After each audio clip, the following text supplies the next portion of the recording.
That looks 10 times. It looks infinitely more organized than my apartment looks. Okay, well, that makes me feel better. Oh, yeah, it's embarrassing. Yeah, it's one of those weeks. It's one of those lives where you don't organize.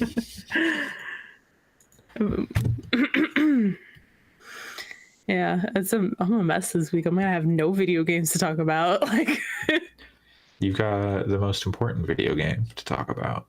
Donut County. Yeah, I was worried we were gonna have to have words, but then I saw your cover photo. Yeah, no, it's a good game, but I'll tell you more about it in a little while. I'm excited to hear about it. I don't know anything about it.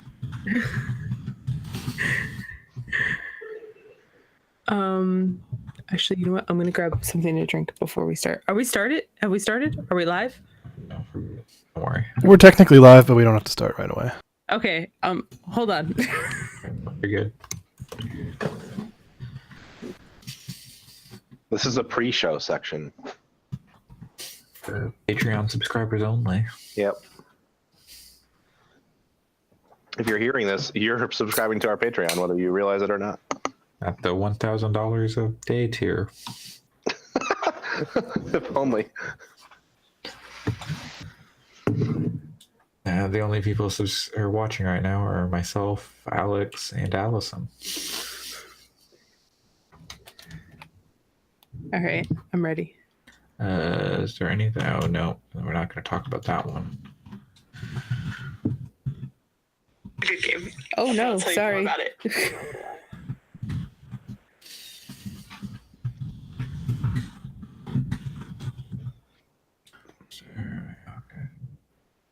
Might be enough.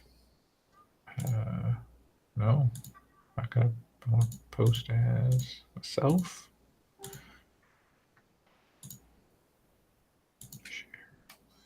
Okay, there we go.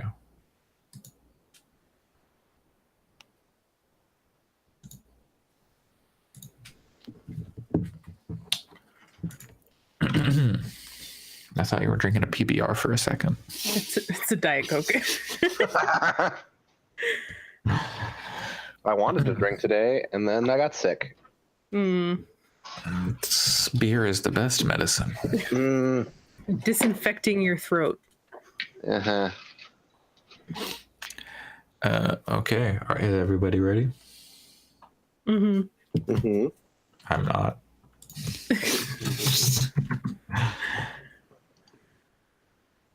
Yeah. Okay. All right. So we do officially not have Sam then, right? Yeah. He's something about a vacation. Yep. I see now. Decided not to hack until very late. Yeah.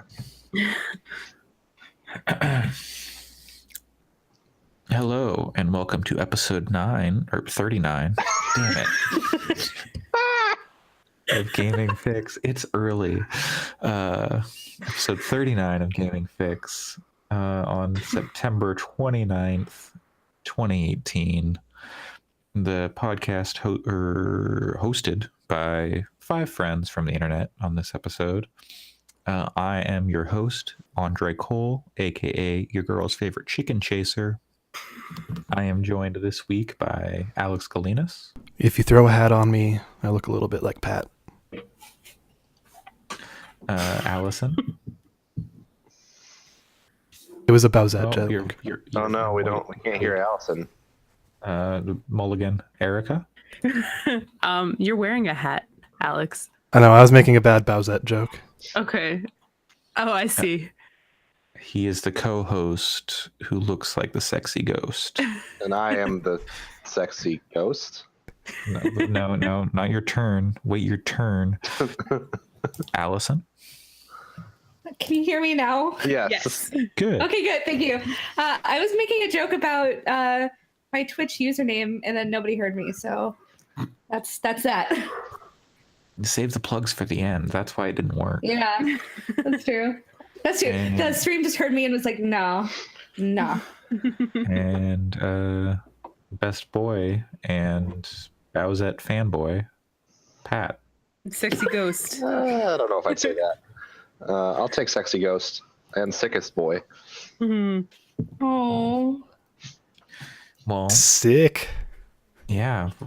What a I'm coincidence. Maybe it's sick. because you've been playing some really sick video games. Yep, that's what I was gonna say. I've been outside in the winter, and it made me sick. I don't know. Yeah, no, okay, yeah. I thought you meant in real life, but I was like, no. Well, who would go outside in real life? And it's not winter. Not quite. Yeah. Well, we'll It's get getting to cold that. though. Baby, it's cold in my video games. Speaking of cold video games, Alex, what did you bring this week? I like how you have no idea what I actually brought, so you didn't even know how to transition it. Yeah, no, So I'm gonna assume that was the best possible segue. yeah, no, you nailed it. So in terms of what I've actually been playing, it hasn't been much because it's been an incredibly busy week. But Cheese and I have been playing quite a bit of Overwatch in our evenings. So Oh yeah, I saw you streaming that. yeah, so we've Yeah. been it's just very casual. It's very low commitment, so we're just kind of able to just jump into it really quick, and it actually works really well for us considering we are across an ocean from each other. Like we have very few issues with lag, but it's great. If you guys haven't jumped into Overwatch in a while, they have their arcade mode, and they specifically have the Mystery Heroes mode, which is just fantastic because you just go in and you don't even pick who you play. You just play, and then when you die, you spawn as someone else. That's cool. Yeah, so it's a fun way to learn characters that you don't know very well. May could have made my joke work, but you didn't talk about May.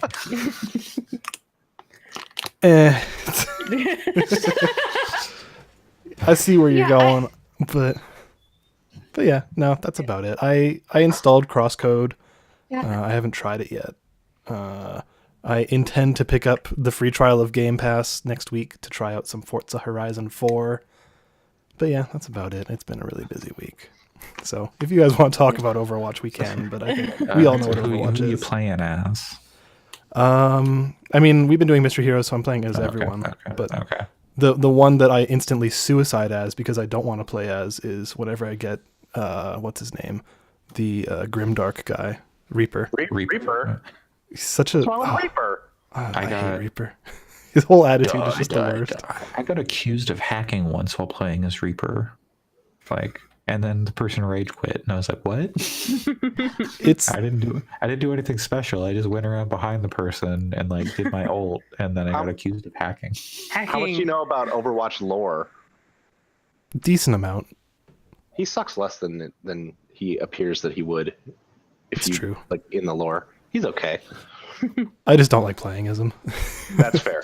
But Yeah, there's a couple of characters that are just like I can't figure out how to have fun with, if that makes sense. No, it Like- does. I like Mystery Heroes a lot too, but I can't deal with Zenyatta, even though love Zenyatta. He's Me fine. too. I like want one to I like like to play Zenyatta. as. But we play a lot of Overwatch in my home, and I just there's characters like Mercy that I just don't have. I find it not fun to play as Mercy. I find it not fun to play as Ana personally, and it's not just a thing about healers because I do like Zenyatta and I do like Lucio, but like Mercy and Ana, no thanks. But most of the other characters I'd say I like. Genji, I'm a little on, but I was gonna say I like both of the ones you don't like. Yeah, But, I really like Ana. I think she's really fun. The well, only my partner likes Ana a lot, so it's great if we play quick play, and we need an Ana because she's happy to do it, and I hate playing as her. That's great. Mercy is the one though that I don't know. I hated him playing as medics in Team Fortress as well. So Yeah.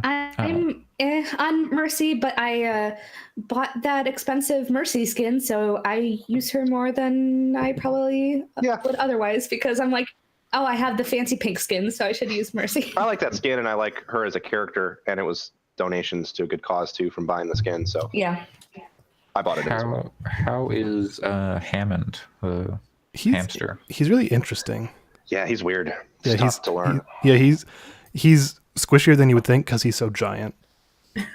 It's very easy to hit him, and he doesn't have as much health as like Reinhardt, Yeah. And so he's a tank. Yes. technically.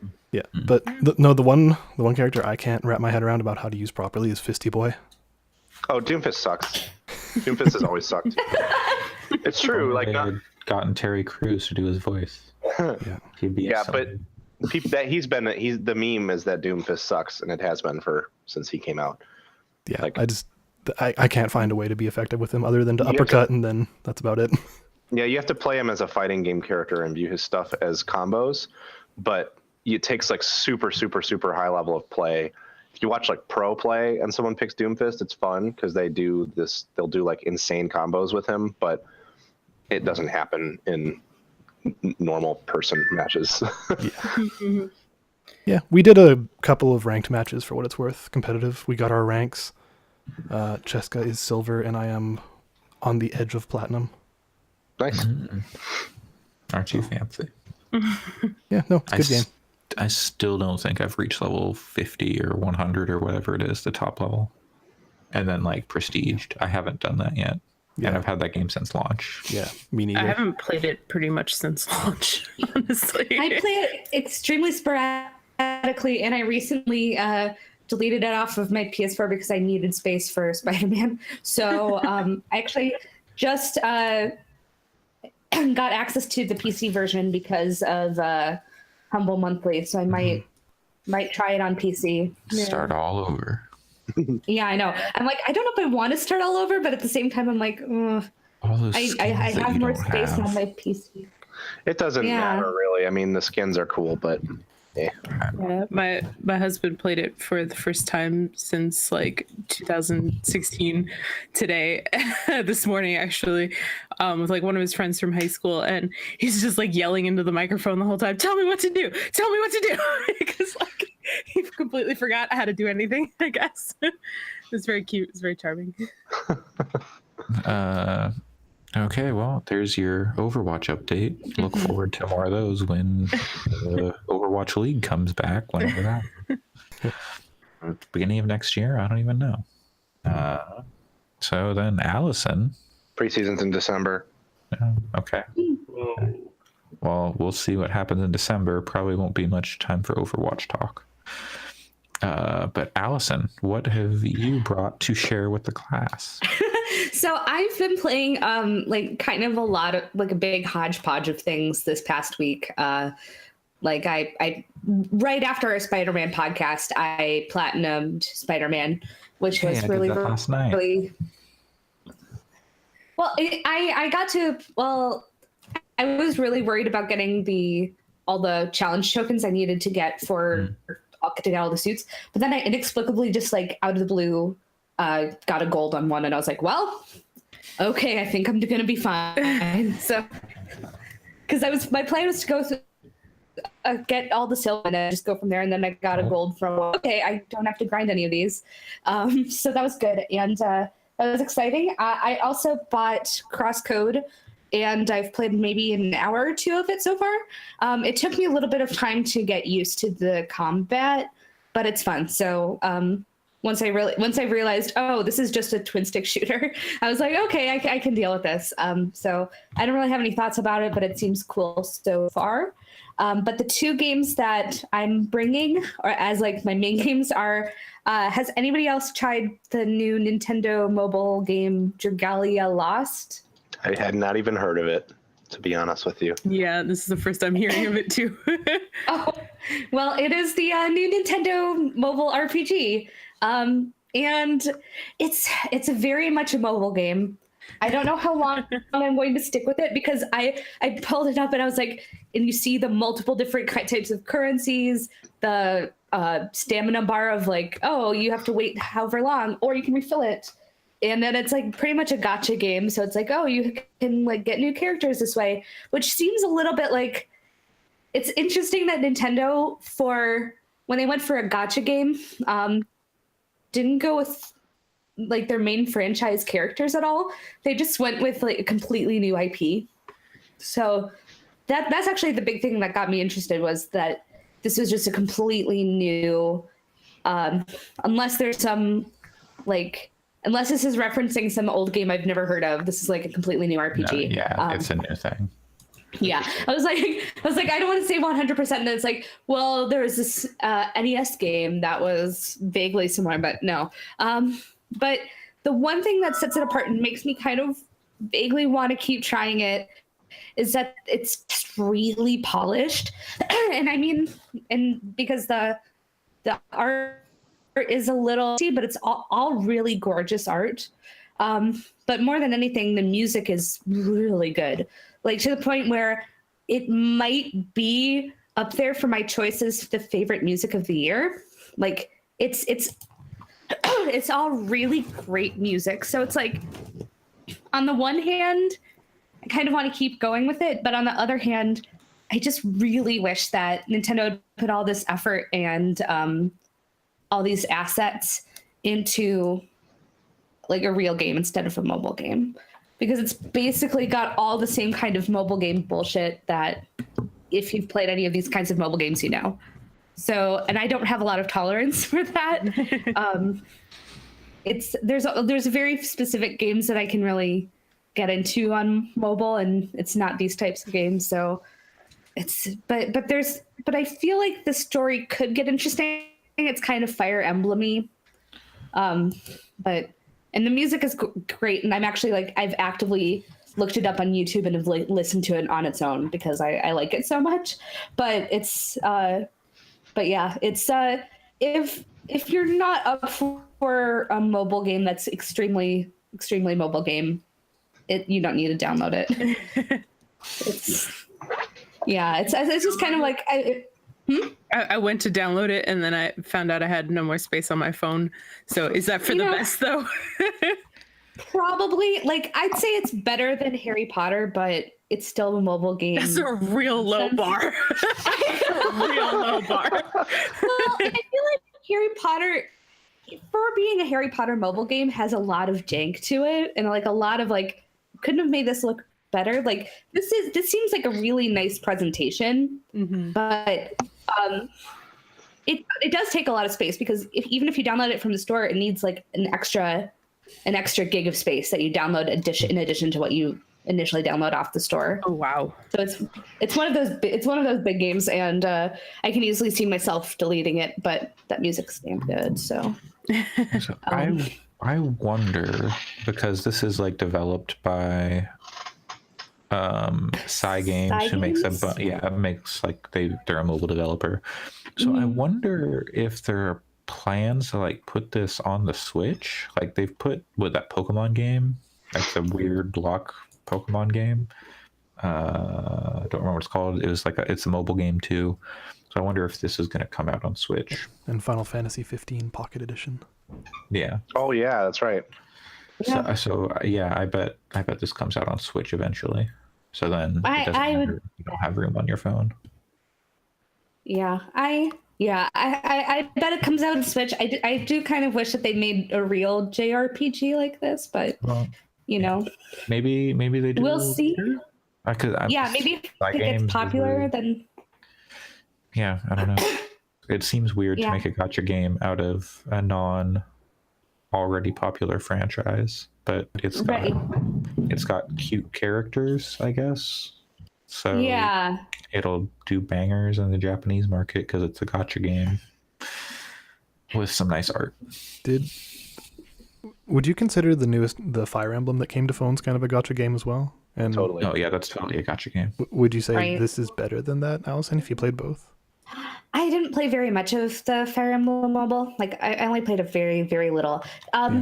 This feels a little bit more like there's a little bit more flair to it, if that makes sense. Like it's very like there are multiple times where there's like an actual anime opening, for example, and the songs are sung by a fairly well-known Japanese singer, Daoko. And it's like, does Skrillex help make the song? But it's clear they put a lot of like effort into making this a very like appealing package. And I mean, Nintendo's done similar things with their mobile games, but I don't remember. I guess I don't remember Fire Emblem mobile very well. Fire Emblem Mobile was just like a way to get a very, very watered down Fire Emblem experience in like your Right. pocket, so you can just like, oh, I'm gonna move this around. Like, what is the actual gameplay? Maybe I missed it because when I was looking up.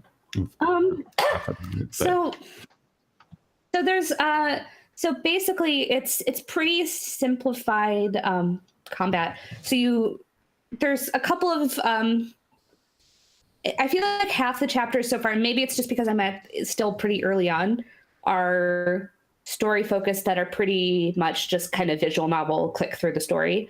Mm-hmm. But the ones that are actually combat focused, you move around with swiping with your finger, and then you attack enemies by kind of tapping them. So it's pretty simplified action combat.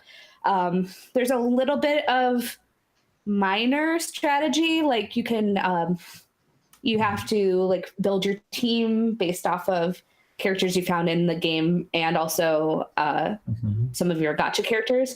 And then also you have like a special ability. And then also there's a whole story about how you can transform into dragons. So that's part of it too. So if you have to build up a meter for that. And once you do, you have like a very strong dragon to attack things with. So it's very action RPG light combat. So far, things really been difficult, but I'm sure that for far enough in the game where they want you to actually spend money, that the difficulty will go up a bit. It looks like a game as opposed to just like. Like it's more of a game than I was expecting. Like you're running around like a map, where like a lot of times these like gacha games are just like go into a combat encounter, finish the combat, and then you're out. But these look like it's slightly more involved. Yeah, I mean there is a map, but it's only very specifically. Yeah. Like the only thing you can move in is like in very small stages. So it's very, very, very limited. But there is an actual game here, which again is kind of a low bar, but it's yeah. I bet that 100% comes to Switch. Oh yeah, I would be surprised if it didn't, especially considering how much it seems like they put into this game. Yep. Will it be free on Switch, you think? Probably, yeah. I mean, the Pokemon game is free. I mean, I honestly, having played some of this game, I honestly don't know if there'd be a way for them to remove the store aspect. You have to buy energy, you have to buy various currencies and stuff. Like, I don't know if there's a way that you could make it like a paid experience at all.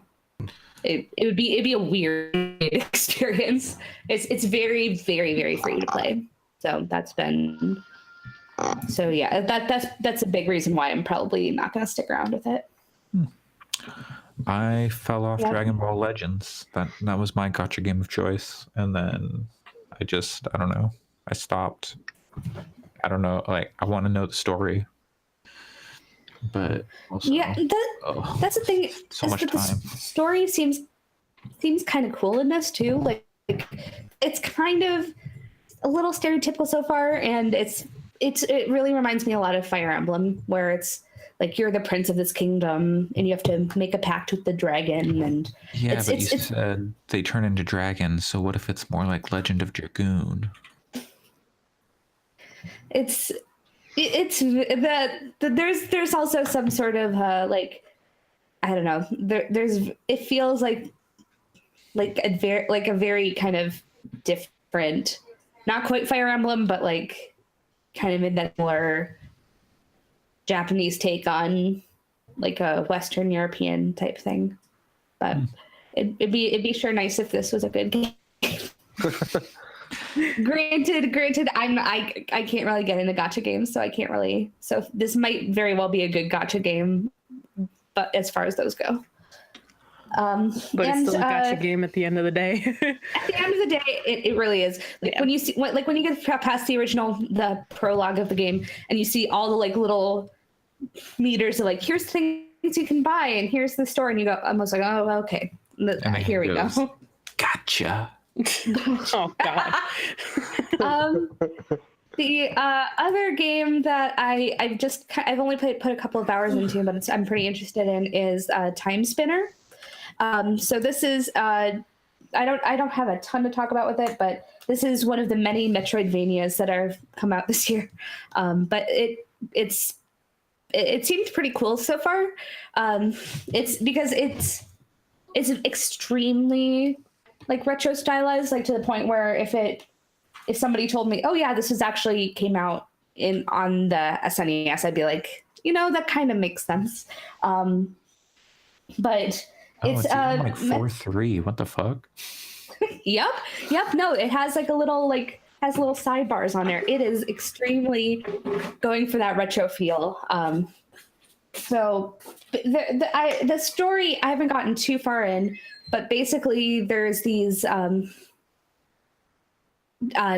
messengers, basically, where you're a member of this tribe which has access to the time spinner, where you basically, if there's any trouble that comes to your village of people, you go back in time to like warn them of trouble coming. Wait, hold on. No, you said this was Time Spinner, not the Messenger.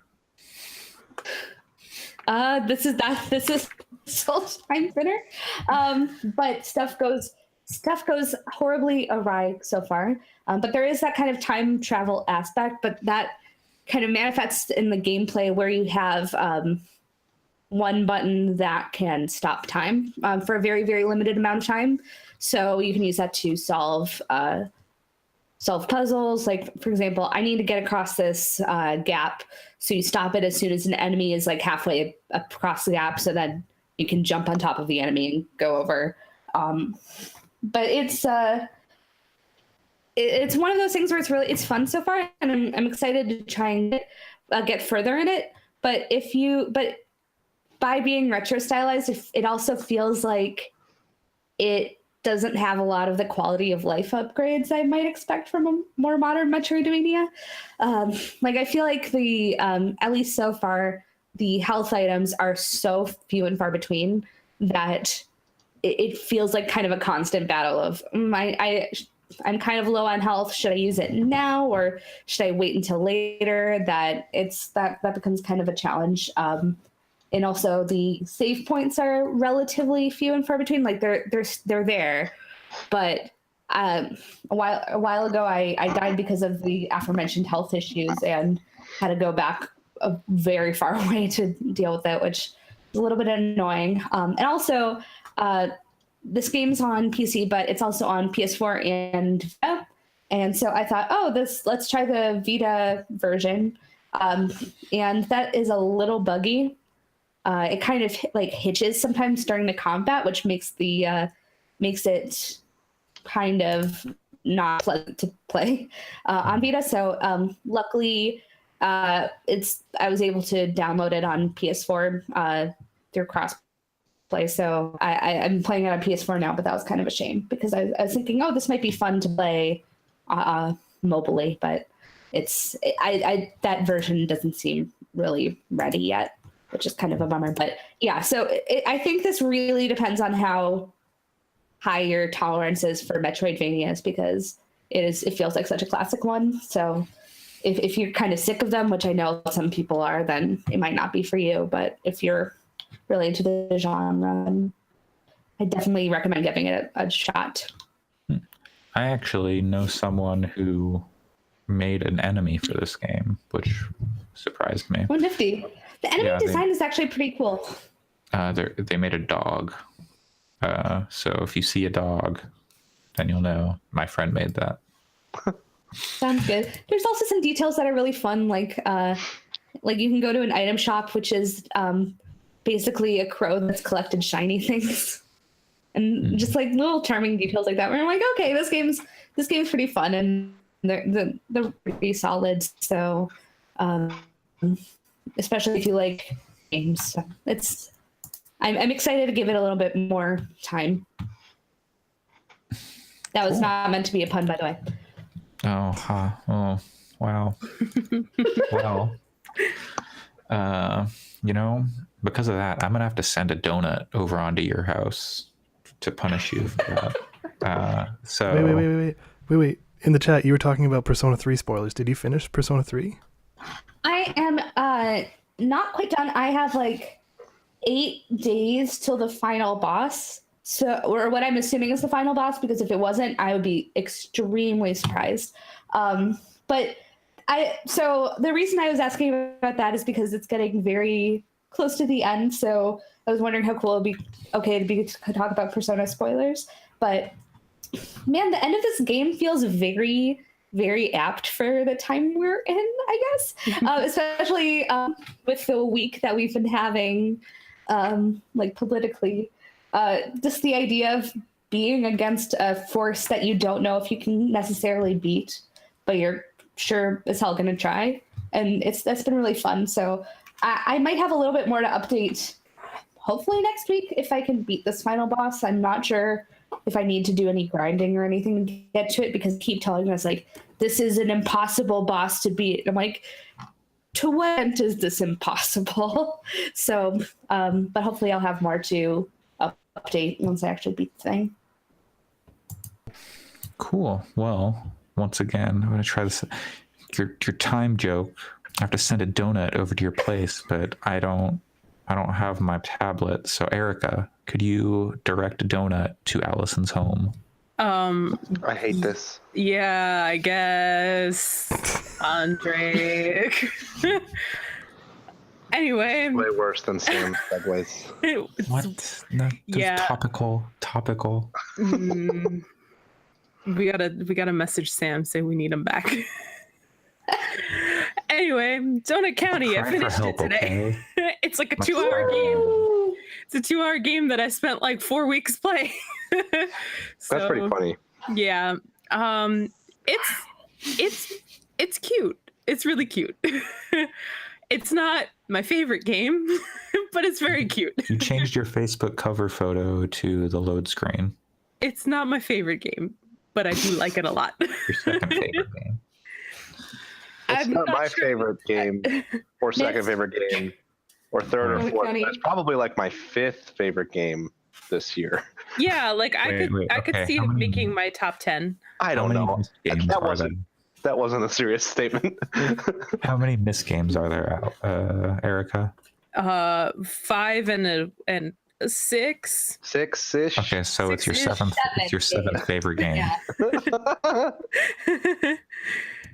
5 regular ones. But yeah, I don't know. It made me cringe a lot. Like the writing in it was like a lot of the time. But and you know what else? I think the reason why it took me so long to finish it was I felt like after the first few levels, there wasn't a lot that changed for a while. And I was like, okay, I get it. I'm making a hole and I'm going to put everything in it. And that's it. And I thought that was what the whole game was going to be. And in a way it is, but there's more to it after a while. And I feel like once I got to the more parts of it, that's when it really started picking up for me. Especially today, I thought the ending was really good. I thought like the last few levels were really fun and, well put together. But yeah, it's for the amount of money I paid for it and the time commitment, I am happy with it.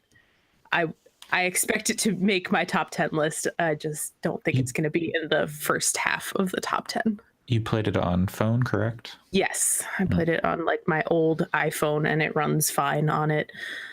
Yeah, and it's, it's cute. It's cute. What did you think of Quack Anthem? It's like the level or this music between levels when like you level up. Oh yeah. No, I think all the music in this game is really good. Like in general. I can't picture the what's the in between level song? It's like when you're falling, it's like yeah. Oh yeah. I do know what that is. Okay. So yeah, no, that is really, really good. That is very good. Track's like 42 seconds long and it's so good. And it's song of the year. I've actively listened to it on Spotify multiple times. Yes, that's the one. But yeah, the music in that game is really good. The game itself is very cute, very charming, and I would recommend it, but it's not like It didn't wow me. I guess. Wow. It did not turn I you don't into know. Owen Wilson. Yeah. Wow. What were, if you had any, what were some of your favorite Trashopedia entries? So I didn't read as much of the Trashopedia. Oh God. Well, that's why it's yeah, God. Playing it wrong, Erica. Okay, well, listen. All right, fine. We'll hear back from you next week. Yeah, I'm gonna read it this week because I'm probably gonna have no time for video games again this week. So I will spend my commute reading the Trashopedia. Yeah, that will be your game to bring, the Trashopedia. It's the Trashopedia from Donut County, yeah. But yeah, I don't know. I thought the game wrapped up in a really fun way. I also like the credits at the end. I thought they were cute. That was a cute idea. Those are good. Yeah. Did you find the airship? Yes, Yeah. I did. And I was excited about it. But yeah, I don't know. It's a cute game. If you haven't played it, you should play it. That is true. If you have not played Donut County, you should play Donut County. Yeah. Mm-hmm. Anything else you would like to talk about, Erica? Instead of playing video games, I've been catching up on My Hero Academia finally. Oh yeah. This is not an anime podcast. This is not an anime podcast. This is not an anime podcast. Listen, it's real I need an good. adult. I need an adult. I'll allow it. There's a My Hero Academia game coming out this year. Mm-hmm. My And Hero when it comes out, you can talk all about it. All I'll say about it is that show is still real good. I'm like 2 episodes from being caught up. I kind of want to really go see that movie that's out too, but I don't know if I'm gonna get a chance to before. It's got like a 5-day run in the US, which is ridiculous, and I don't think I'm gonna get a chance to see it before. Those anime movies, they don't last long. Yeah, but I don't know. It's a real good show, and you should watch it, Andre. Someday I will when I'm dead. Mm-hmm. Mm-hmm. But Yeah. now. Oh, and you know what else I've been doing instead? No, please. This is really embarrassing. I've been learning the BTS fan chants because I've gone to their concert. Good. Oh wow, you've fully bought it. You're deeper than I am. I don't know any fan chants. Mm-hmm. Yep. It's real embarrassing and real rough, but I'm going to their concert on Saturday, and I don't want to be the only one in my section that doesn't know any of the fan chants, so I've been learning them Fan as chants best I are can. fun though. Like I don't know any K-pop ones, but for J-pop, it's so much fun. Like the most common one that's in like pretty much almost all of the songs is like just a chant of like all of the members' full names. What? And so like That sounds like a homework assignment. How many people are there? 7, and they all have really long Korean names. So Yeah. but yeah, so that took some time, but I've got that one down at least, and that's the most important one. So but yeah, I bought the light stick. I'm prepared. Practice in front of the mirror. Do you like make Xavier sit on the couch and listen to you and like read? He hates it. He hates it so much. That's so good. I expect a full. What were you gonna say? Go ahead. I expect a full report on the podcast after the BTS concert. Oh, I really there want is like a 0% chance that about you're it. gonna get me to shut up about it because I am very excited. Good. But yeah, like I this today when Xavier was playing Overwatch, I needed to practice my fan chants, and I didn't want his friend to hear me screaming about BTS in the background, so I went upstairs to my parents, and they I was like, hey, can I use your TV? I just had like music videos going and the fan chants open on my phone so I could chant along. And my mom, I'm pretty sure, thinks I have completely lost my mind. She's like, they look so young. And I'm like, yeah, I'm older than the oldest member. So there's that. But yeah, I don't know. I'm going to be That's how J-pop and K-pop fandom is when you're in your 20s and you're like, oh yeah, and you're like, older we're all than everybody 15. in that group. And I'm like, oh. They're all adults now, though, at least. So they're all in their 20s, at least now. But, Like my favorite member is like 22, and it doesn't make me not feel super weird and old. Mm-hmm.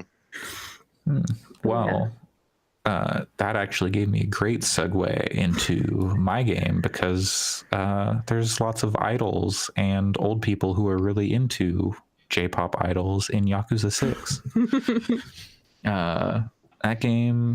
That game's fucking weird. like I mean, like the story stuff. That's like, you know, that's the Yakuza. There's like weirdness, but there's also like really earnest and like good storytelling. Did you get any wrestlers yet? Oh yeah, no, that's what I'm glad you're here because like that's the only reason I want to talk about it is because, or not like the only reason, but like I primarily want to talk about it because fucking Okada, man. Yeah, what does he do? So they refer to him as the Rainmaker. Oh, that's exciting. He makes it rain cash. I mean, he does that in wrestling as well. Yes. Well, okay, no. So, but does he do this in wrestling? There's a scene of it's him, Yoru Tano, I think Tanahashi. Who else is it? It's like 6 Japanese wrestlers. Yeah. And one's real ugly. But anyway, they're like, wait, who's real ugly? Wait. There's one of them. Whoa. No, one of these guys, his face, he's like old. His face is messed up. I'm trying to remember who was picked to be in that game. Naito's in it, but I don't think that's the guy. No, that's not him. Okay. I don't remember. Anyway, so there's a scene of the people talking, like standing around. They're talking about Kiryu, and because like they sent their gang after one of the founding members because he left. They're in a gang called Justice, and then Kiryu saved the guy in like a different city, and then so they're like, oh well, we have to deal with this Kiryu guy, and Okada just flexes and money explodes off of him. That's here are some funds for you. Oh my god, I was not going to play this game until I caught up on the whole series, and now I feel like I'm going to buy this game. He flexes and money just explodes out of him. Oh my god, it's so good. It's very funny. Is it Tenzon? Is Tenzon the ugly one? He's got like funny hair, like blonde stripes in it. I don't think so. I don't know. Let's see. Hold on. But so yeah, there's that, and like so I just started that quest line, so like I'm gonna be building up my like clan, and they put you in this like top down, like RTS almost view where you're just like selecting units. Like you're like, I'm gonna send a brawler or like a tank or a guy with guns down this like street, and then they're going to fight the other gang. And then you have like hero units that have like abilities, like this one has the ultimate drop kick and this one can heal. So that's a very fun thing. That's super cute.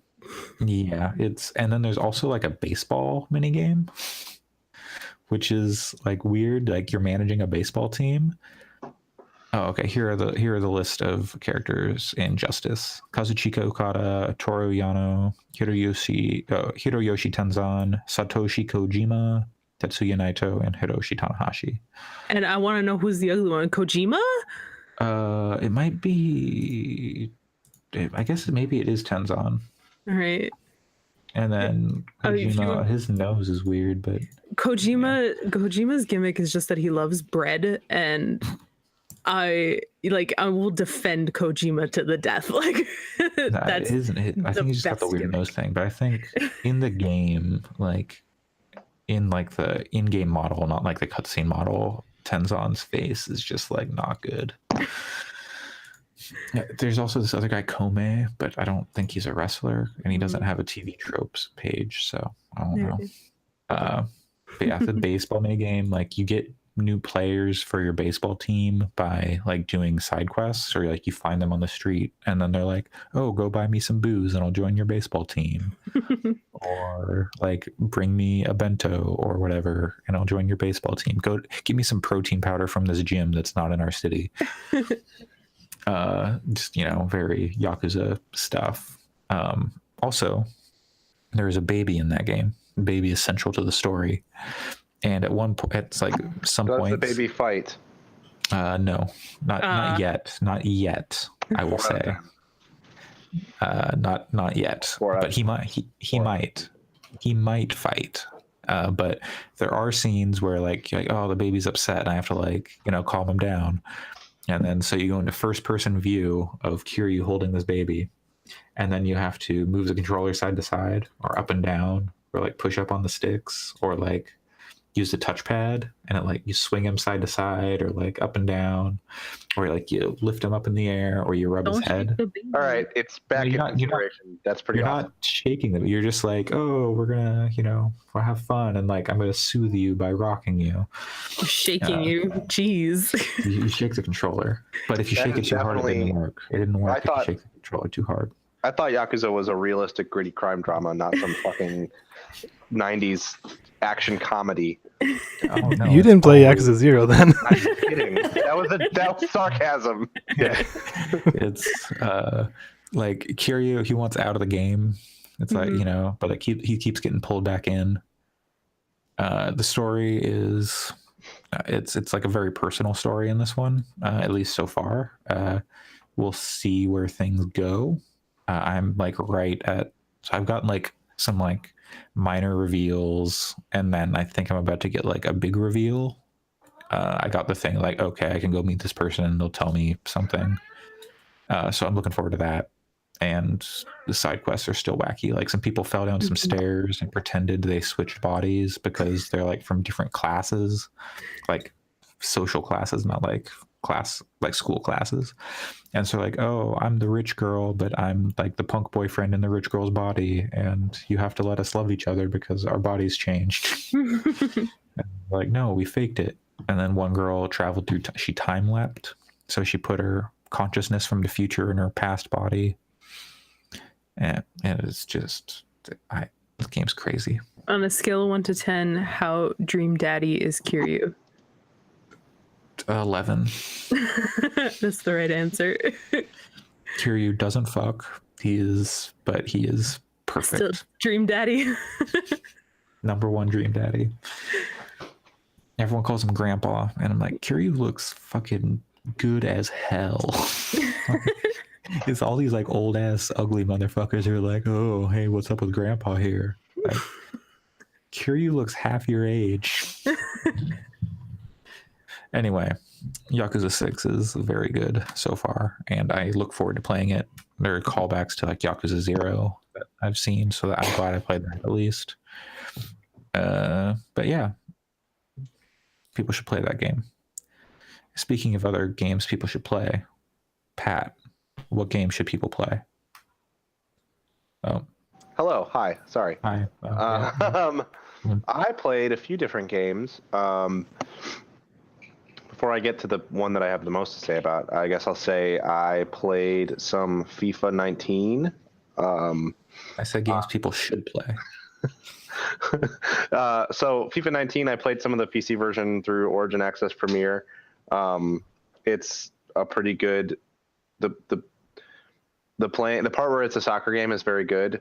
I think that like the problem I have with it is that it has some dumb ways that it rates your performance as a as a solo player in either its story mode or in your career mode.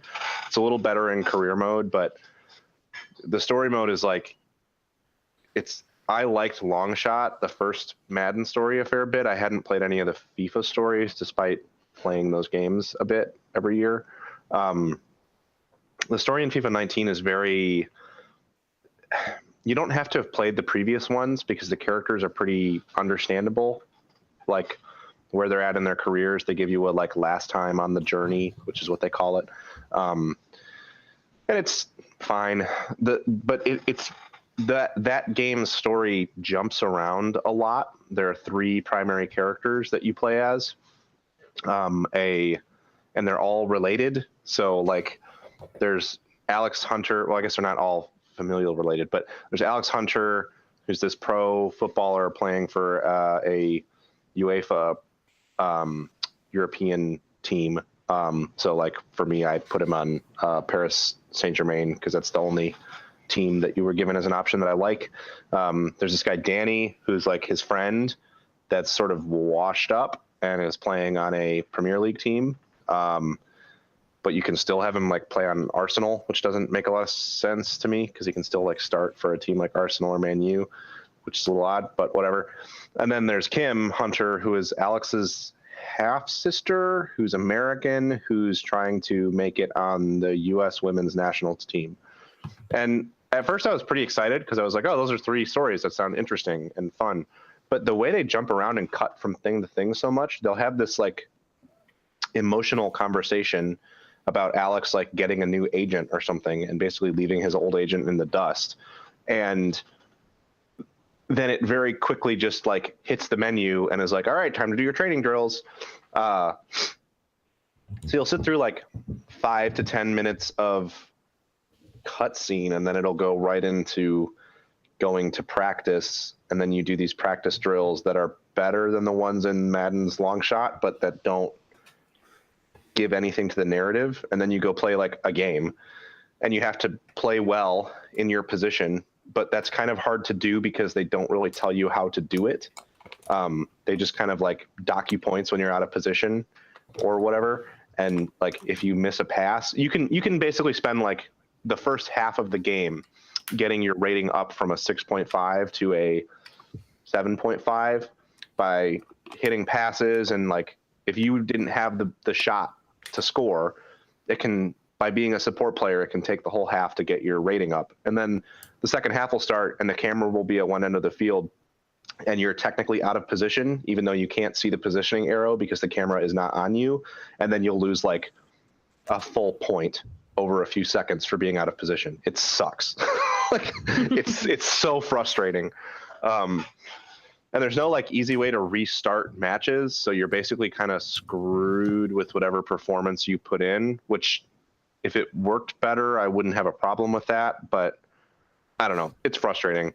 The gameplay part is very good, but that story mode I just think is kind of not great. I still recommend it though if you like soccer games because it's fun. And I started a career mode and with a single player, and it's a little bit better there because the expectations put on you are not as bad because you're like a new player entering the league. So it's not like you're taking control of the star player who's expected to score goals and stuff from the jump. And then the only other thing I have to say about it is I get that this is not a super widespread issue, but it's been reported a bunch on their forums now. And it's like a total, as someone who used to work in IT, I just don't, it's baffling, but like I cannot access FIFA Ultimate Team. I get an error message that says, we're sorry, you can't access FIFA Ultimate Team, kicks you back to the menu. I did a support chat with EA advisors and they were like promising me that a DNS flush would fix it. So I tried that and I tried a bunch of like NetSocks and stuff and it still didn't work. I tried resetting a host file, that still didn't work. I tried tethering my phone to access it from a different network, that didn't work. I wonder if it's because you're playing the game via Origin Access Premier. Well, I mean, that shouldn't. No, it shouldn't. It shouldn't. No, yeah, it could have something to do with that. Yeah, they haven't said that should be the case, and there are people that are playing it through Origin Access Premier who can access it. Okay. I've been like working with another person who's an IT person on the forums who is also not a EA employee. And we've both been like running net traces and stuff when I have free time. Because at this point, I almost don't even care about playing Ultimate Team, but I want to solve the issue because it's so weird. Because EA's technical support staff are just basically like, I don't fucking know, man. Too bad. I don't know what to tell you. Like, play it on Xbox. I don't know. They have like they're at a complete loss as to what's happening, even with all of the trace data that I've given to them. So like, we're starting to think that maybe it's this other guy is in the Pacific Northwest as well, that maybe there's like some server that EA Origin Access Premier people in the Pacific Northwest have to hit just for a second to like validate before hitting, because that's weird. I don't know. So anyway, if you're using Origin Access Premier anyway, it's not like it's you're out money. But if you're thinking of buying this game, see if you can connect to FIFA Ultimate Team through like a trial or something first, because it seems a little unreliable. There are about 30 or 40 other people saying that they couldn't get it to work in their forums as well. So not widespread enough to get news coverage, but enough people affected that it is a repeatable issue. Mm-hmm. Other than that, though, I have been playing since Thursday night Forza Horizon 4, which is the a game that's coming to Game Pass on Tuesday. If you had the Ultimate Edition, you could start playing it on Friday, which if you're on Pacific time in the US means Thursday night. So that game seems real good. I don't know how far you've gotten, Andre, but I have gotten now into the actual, like, the main game, the festival part. I'm a ways into that. I'm like level 33. Okay, so you're higher than me then. That game starts in a very interesting way. It's like, I don't know, 5-ish hours. I think that's about how long it took me, maybe. Maybe, yeah. Where you basically have to play through a year of the seasons before you actually get to the, like, meat of the game, where it kind of opens up and becomes more of a servicey kind of game. I hesitate to say MMO, but the opening parts of that game do a really good job of kind of introducing what it is, so that it's less overwhelming when you hit the main map, the main everything. But it also is interesting how long it takes to get there before you're getting to the part where you have daily challenges and weekly stuff and that kind of thing. It's pretty cool. Yeah. So which like race types are you enjoying the most? I'm really enjoying like the cross country and the dirt races personally. I like them all. Choose your favorite, damn it. That's tough, actually. That's my least favorite is probably the street series, the street scene. I might like circuit races the most, but it's a toss-up between that and dirt, and really cross country as well. I think all three of those are amazing. And street is fine. It's just the thing I like less about the street scene stuff is that, so one of the things that makes Forza Horizon so cool, in my opinion, is instead of being like the Crew, where it's like you have specific cars that are siloed into certain things, and then you go to the race and it says, okay, pick one of these cars. The way that some races do that in Forza Horizon, but they're usually curated in a very smart way. And for pretty much every course, you can create a blueprint, which will allow you to do things like set the class of car that's usable in it, like the type of car and class of car. So you can say like, well, I only want D-class retro saloons. That's the only car I want to do in this race. And I really like that, because it means that for like the dirt races, you can set it to be like, well, I want it to all be classic rally cars. So rally cars from before 1980. Or I want it to really be like, I only want to see like modern, super powerful rally cars, or I want like off-road vehicles in this one, or whatever. And that's pretty cool. And then, or you can even say like, I want modern sports cars in this dirt race, which is fun too. It's totally open. You can set it however you want. You can also set it so that literally anything, there's a silo that's called Anything Goes, where you can pick any cars. So with the street scene, it doesn't, you just roll up to it and then everybody has cars all over the place. And it's not bad, but I like that kind of curated racing that comes from the other disciplines. But I don't know, that game, there's not, you could talk about it for hours and hours, but ultimately what it is it's like another Forza Horizon, and it's very good. It has some people prefer Gran Turismo. I think Forza has the best driving physics in the game. It's a very good balance between realism and arcadiness, and you can kind of push that balance in whichever direction you want by turning off assists and making it easier. Turning off assists to make it harder, or turning them on and lessening the degree to which the physics impact your driving to make it easier. So it's just a lot of fun to drive. They do a great job of adapting the difficulty to you. So you start off at the default difficulty with the drivatars, the other they're like AI racers, and it'll start at like a medium difficulty, but then it'll suggest that you bump up the difficulty as you start winning races by a mile. So like I've got it in a pretty comfortable spot with I think the difficulty tier is highly skilled. It's like 2 down from the highest, where I usually can make the podium, but I'm not like winning by multiple seconds every time. So it's like challenging without being like too hard. And they do a nice thing with like, you just have to podium things to clear events anyway. So you don't get frustrated when you don't win, because you don't have to come in first every time. Do you have something to say, Andre? With the seasonal events, like the ones that run for like a week, those have specific challenges, like win against like medium avatar, and then like you can go up to like win, like get first place against like highly skilled, and then get first place in a series against like expert or whatever it is. They do. They like in the seasonal activities, they do like try and push you up into those higher ones. But the nice thing about those bonuses is that they're like just valuable enough to make it worth trying. Oh yeah. It'll be things like a super wheel spin, but it's not like in a game like, and this is a weird point of comparison, but it exists. It's not like in Destiny where it's like, okay, well you have 8 weeks to win 25 PvP matches and get ranked in the top 20% of players if you want this gun that's never going to be available ever again.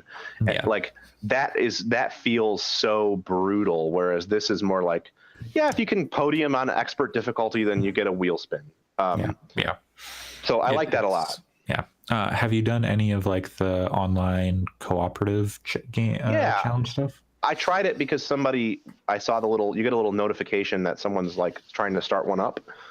It's actually sort of similar to the way it works in GTA Online when people start missions and things. I don't know what that is.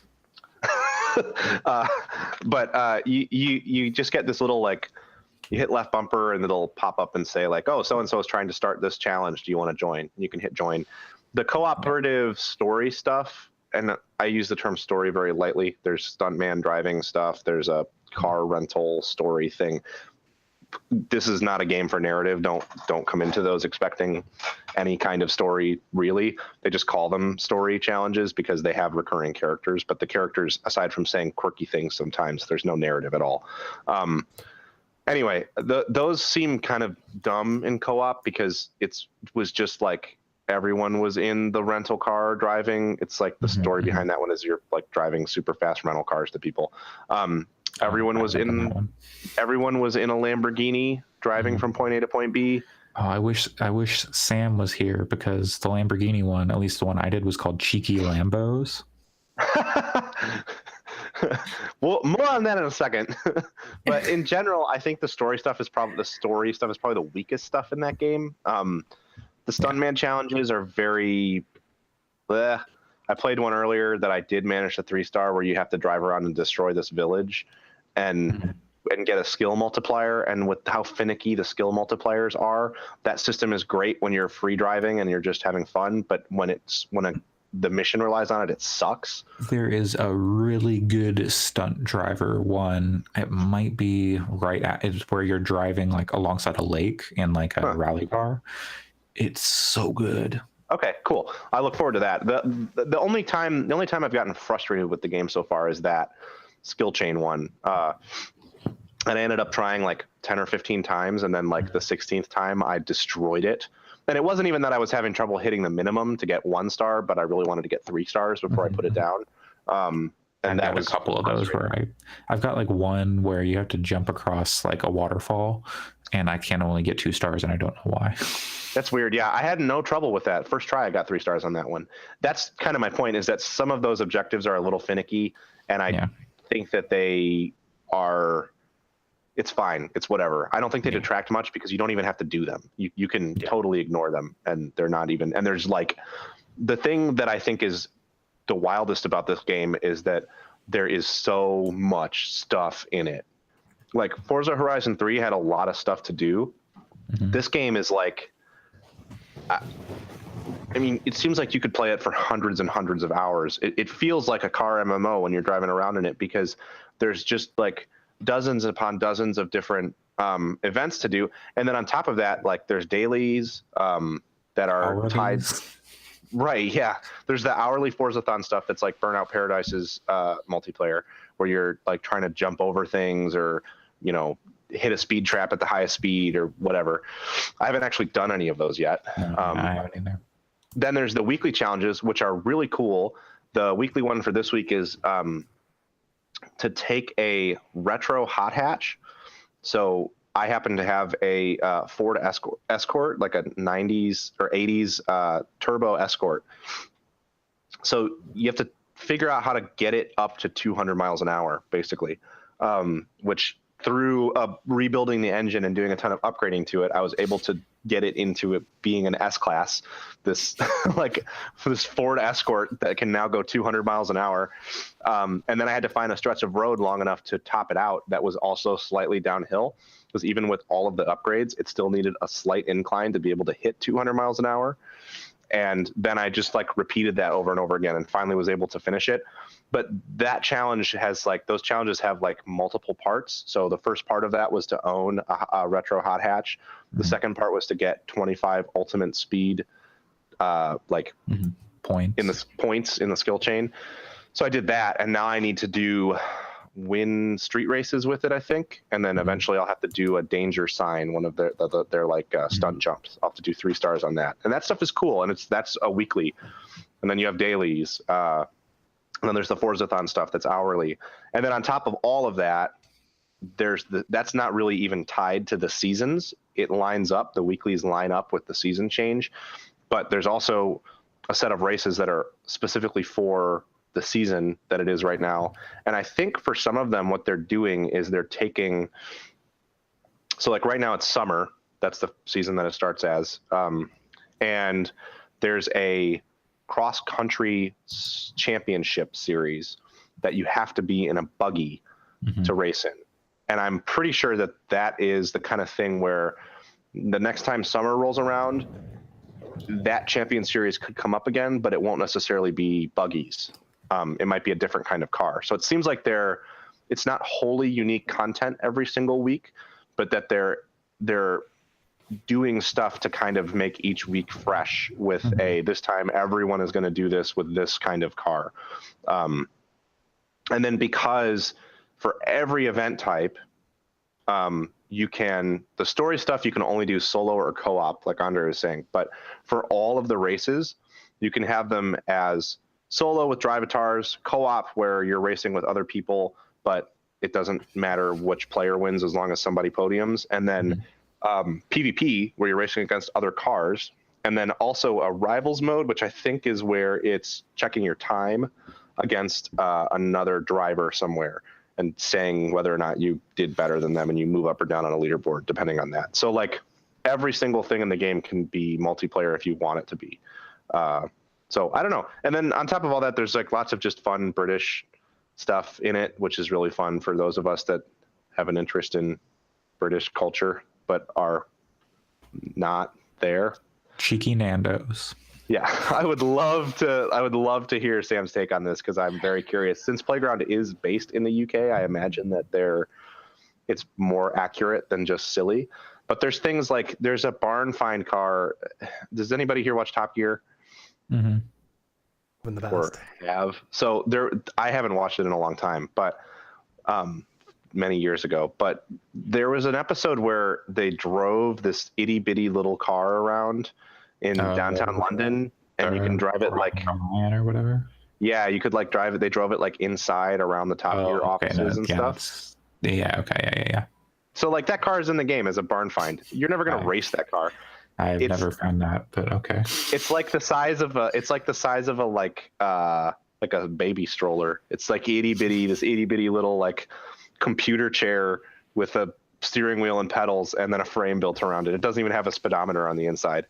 But like there's just goofy little things like that are part of England's kind of history of cars that are really cool. Mm-hmm. They also have things that are related to Microsoft's history with cars. Like there's one showcase race that's just you drive the Warthog. It's just like a Halo. It's like on a Halo map too. I haven't actually done it yet, but I've seen video from it.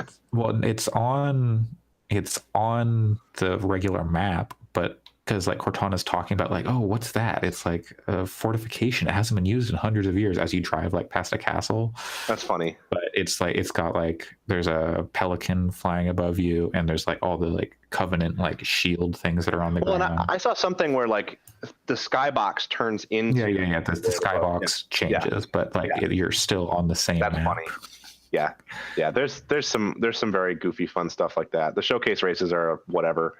They're time challenges. The fact that you're racing a thing doesn't matter. It has the same path every time, but some of them are cool. They're less cool when you fail it by a second or two and have to do it again, which has happened to me a couple times. But also, as someone who played that demo multiple times because of technical difficulties, why the fuck do they have that the spring or like the motorcycle showcase event in the intro, and then they make you that's weird. That's very weird. They really like that showcase event. They're way into it. Yeah, they also, that showcase is funny because like they're so lighthearted about it, and theoretically as you play through it, dirt bike motocross drivers are like crashing and just eating shit. And they're like talking over the radio like, we lost yellow, and in like real life that's like if you're rocketing down a mountain trail with a car and 4 motorcycles, if someone goes down, everyone's going to stop and go make sure that person didn't die. But in this game, they're just like, well, yellow's down. They're dead. I think usually, at least until the very end, like some of them pop back up and like they come back through. But yeah, But then at the very end, the blue guy is like, guess I'm the only one left. Yeah. And you have to beat him in the final stretch. Yeah, But ultimately, I mean, it's a pretty spectacular game. I think if you're someone who likes driving games, there's no story to speak of here, but it's got great music. It's got great. The visuals are stunning. I've only played it on Xbox One X so far. I've actually been using the quality mode because I think the frame rate is stable enough that it's fine and it looks outstanding in 4K. And it controls like it's sublime actually doing the driving. There's some very, very minor niggles that I have about it, but that's it. It's a great game. I've been playing on PC 1080p 60, but with a few instances of frame rate drops, where like it is noticeable when it drops down to like even like 45. I'm like, ugh. But yeah, for the most part, it's pretty good. I don't have to set my CPU priority to high. Very good. Any questions? No? There's no microtransactions, by the way. What is your dance of choice? That's good. I'm just using like the basic 2-step, and then I've also got jazz hands for like, so at the beginning of the race you have an emote, and at the end of the race you have an emote. Always start with jazz hands. And with a 2-step, just because I haven't found any like other good dance, and I feel it's just a good all-purpose dance for any song that happens to be playing. I'm currently wearing the James Bond suit. Oh, also fun. So you get a James Bond car pack for pre-ordering. I'm sure it'll be available to buy too. And when you go into Forza Vista, I think is what it's called, which is like they're like explode the car parts and look inside of it and stuff. All of the little like James Bondy gadgets come out, like skis will come out of one of the cars, and like a rocket launcher folds out of the side of one of them. It's very cool. Very true to the movies they're from. But I have the James Bond suit on right now. Been meaning to change out of it, but I keep forgetting. And my character does this like regal wave that you get with VIP, and then does the Macarena. But he wins. Okay, yeah, that's. I've got a cool pink leather jacket with like a tiger on the back. Oh, that's good. Chainmail shirt. Nice. So yeah, I'm pretty stoked on the fashion in that game. I really want to get enough weeklies and dailies done that I can afford it, because the way that the weeklies and dailies work is you get currency called Forza points that are separate from the standard credits, and then you can spend them in a store that has that kind of stuff exclusively. Forza's weird. You don't just go buy cars. Sometimes you can, but there's like, you get them out of loot boxes that you cannot buy with real money, but that show up all the time. And then sometimes you get them from like leveling up, and sometimes you get them from, you can buy them from auctions where other people are selling their cars. It's very odd. But they have this Forzathon store where you can spend points, and the stock in the store refreshes every week, and it'll have like, the cars have like rarity coloring, like common, rare, epic, legendary.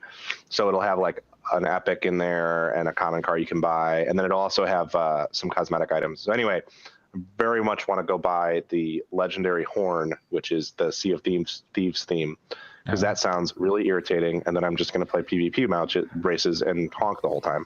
I thought you were going to say the Windows XP shutdown song. Oh God, that's also a horn. Some of the horns in this game are amazing. You can totally get the Windows XP shutdown sound. Yeah. Yep. And it doesn't sound like a car horn. It sounds like a computer. Yeah. I'm in now. Like, I've never cared about anything even remotely similar to this, but now I'm in. So you unlock chat options, so you can like say stuff to people, because there's no chat. I assume if you have a headset on, maybe you can talk to, I don't even know. It did try to access my microphone. But nobody has headsets on there, really. So there's like this D-pad chat thing, and one of the chat options is I don't like sand, which is like... Oh my God. Yeah, right? Okay, now that sold me on this game. The cosmetic stuff in this game is like... They have stolen the crown from Fortnite. It is amazing. Someone gets it over there. Yes, someone at Playground definitely gets it.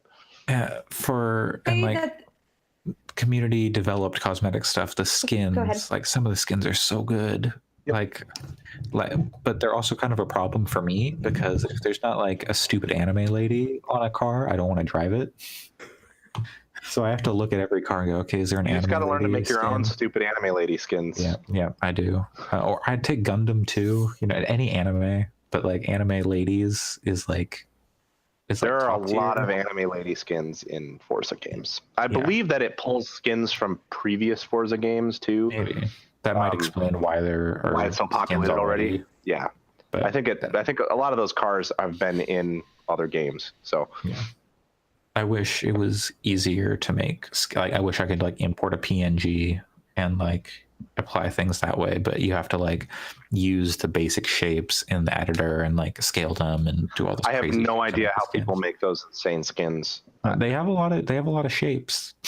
Oh yeah, but it's still amazing. Yeah, especially if you're doing that with a controller and whatnot. But yeah, it's a real quality game. Yeah, I would say it's if you're totally fair to not want to buy the Ultimate Edition, but if you're at all into driving games, definitely Game Pass it for a month at least. It's a fantastic game. I've only played it for like 8 hours, but I totally see it probably making my top 10 and being fairly high on it too. Yeah. I wish it was winter more. Winter is stunning in that game. It's very cool. How accessible would you say it is for people who don't generally play a lot of driving games? Like I play occasionally, but I really only do like the most cartoony of racing games. Never anything more intense than, I would say, like Burnout or something. It is probably the most accessible driving game that exists. There's so many accessibility features. You can set it so that all you have to do is like turn. If you want, it'll control like acceleration and braking and stuff. Like it's aside from maybe like Mario Kart, it is incredibly accessible to the extent that I was watching some Able Gamer stuff recently, and they were actually using the accessibility controller to allow people to play with it in a one button mode, where all they had to do was push to accelerate. Some of those settings are a little bit harder to get to than other ones, but yeah, it's a highly accessible game. I would say that if it looks like it's to your fancy, it's totally worth trying it because you'll be able to get it to a place that's fun for you to play. The Cool, online stuff, I don't know how that scales. Like when I was doing an online race, it was fucking tough. Oh yeah, with other players, but you don't ever have to do that. That's always it was humans on a team against AI. Right. Yeah. There's that whole other thing too. There's 6v6 multiplayer in this game too. That's team-based. It's not quite like Onrush, but it's like team-based racing plus these like capture the flag games and stuff like that. I haven't done any of those, but I did one of the team-based racing, and it's for every person on the other team that you pass, you get like 100 points. So it is like Onrush then. Yeah, there's literally a mode in Onrush that is like that. Okay, I haven't played Onrush. So Onrush is also part of Forza Horizon 4. Yeah. So, some of the online stuff will be tricky. Like for the co-op or the multiplayer stuff, will not scale as well. But like all the single player stuff will. Yeah, there's a ton of it, and you can change that as much as you want. And that's everything. I mean, that 6v6 stuff isn't in there, but that's not even a main focus of the game. It's there, it's cool, but it's to get more loot. Cool. I've actually haven't used my Game Pass free trial yet, so I think this seems like the game to use it on. I would say so. Yeah. Okay, well, I believe that is going to do it for us on this episode of 39. Nope, just 9. Episode 39. Thank you. It's like a fine wine. I'm a poet. I already knew it. Can you age boxed wine though? Sorry. Damn. Sorry. Damn. Sorry. The joke was worth being mean. I'm sorry. Damn. I don't believe that. Oh, well, that's sweet. like a nice boxed wine. Which kind of boxed wine? Like not a Franzia, right? Like I can take boxed wine, but if you say like Franzia, I'm just that would hurt. There's that really really fancy boxed wine brand. Oh, okay. That'll take. You slap the bag. Yes, that's what I'm thinking. Boda box wines. Yeah. Yeah, okay. I like those. They're very those good. Are pretty good. Yeah. Well, thank you for that lovely compliment. Not a fine sponsorship by Boda Box. You can find all my boxed wine varieties on Twitter at COOLSL4W. Alex, where can people find you this week? If you go to Facebook and to that top search bar and then type lamp memes for moth loving teens, you'll find me on there somewhere. Oh, that's you. I see. Allison? You can find me on Twitter at WRITERSERENYTY and on Twitch at Happy Beeps here, not Happy Beesphere, which is I kind of still like that Alex read it that way. But no, I read it too. Oh, really? Oh my gosh. Happy Beesphere. I was like, that seems weird. No, it's Beeps. But anyways, I've been streaming the game Little Nightmares, which I don't know how much more I can really take of the jankiness of doing some more streams, maybe some more spooky games for October. So, how much of that have you played? Finished 3 chapters so far, 3 out of 5. Okay, because how long to beat says 3 to 4 hours. Well, part of that is me being bad at the game.